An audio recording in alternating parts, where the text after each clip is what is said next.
Good day, I'm Stephen McHugh, and this is your JIS News for Wednesday, August 29. Prime Minister Andrew Holness has instructed the Ministry of National Security to set aside resources to incentivize information sharing that leads to the arrest and charge of child murderers, molesters, and traffickers. The money is to come from the $100 million Get the Guns campaign fund. Mr. Holness made the disclosure during Monday's meeting with the family of slain teen Yatanya Francis. The 14-year-old's charred remains were found in her Arnold Gardens community on Friday after she had gone missing the day before. While assuring Yatanya's family of the police's resolve to ensure justice, Prime Minister Holness made a personal donation of $200,000 to assist with funeral expenses. The Prime Minister also personally committed $100,000 to Crime Stop for information leading to the arrest and charge of those responsible for Yatanya's death. To that end, Mr. Holness called on communities to ensure there's no safe haven for criminals. He also urged the Jamaicans to tell what they know through channels such as Crime Stop. Meanwhile, National Security Minister Dr. Horace Chang is urging citizens to join the police as they redouble their efforts to rid the country of criminals. Dr. Chang's plea follows the August 19 murder of Constable Rowan Buckner of the Little London Police Station in Westmoreland. Reports are that the 41-year-old policeman was at a barbershop in the parish when he was attacked and killed by gunmen. During a recent visit with the slain cop's family, the security minister committed state resources to support the police's efforts in bringing crime to heel. The team in Westmoreland have been working hard and working very effectively, and I want to commend them and reassure the public that the officers in Westmoreland are not going to relent on the job they are doing, because it is their intention to restore peace and safety to the people in Westmoreland. We are committed to the task of ensuring that we fulfill our obligations as it relates to law enforcement, and we will do all that we have to do to ensure that the public is secured. Minister of Justice Delroy Chuck says he will be taking a submission to Cabinet to explore making all crimes expungible.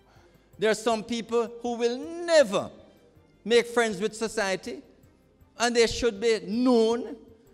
They should keep their criminal convictions. But those who pay their due and start to lead a decent, upright life, and has done so, before they go off and they ask for their record to be expunged, it is something that should be considered. Minister Chuck was speaking at the Justices of the Peace training session in Manchester last Friday.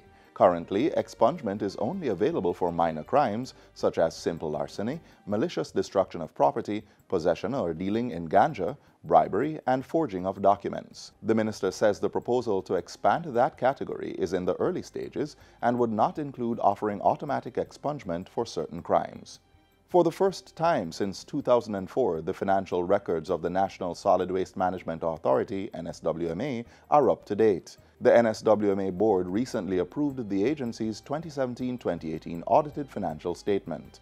At a meeting Tuesday, Chairman Dennis Chung said the authority's main and regional offices' financial statements were accepted with minor changes. It has enabled us to better manage the organization because at least now we have financial statements that we can rely on and use as a base for moving forward. Mr. Chung said this was significant, as up to 3 years ago, the statements were 9 years outdated.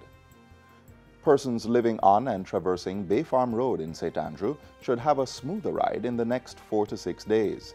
The National Water Commission and the National Works Agency will be repaving the roadway following the installation of sewers and laterals as part of the Bay Farm Road Sewerage Improvement Project.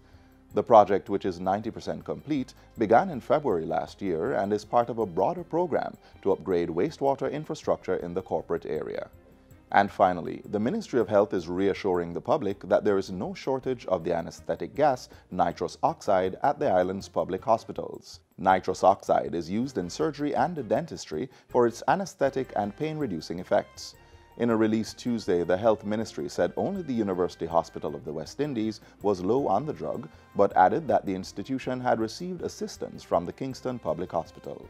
The ministry also asserted that the supplier of nitrous oxide had begun distributing the product and expects that the shortage at the University Hospital will be alleviated in short order.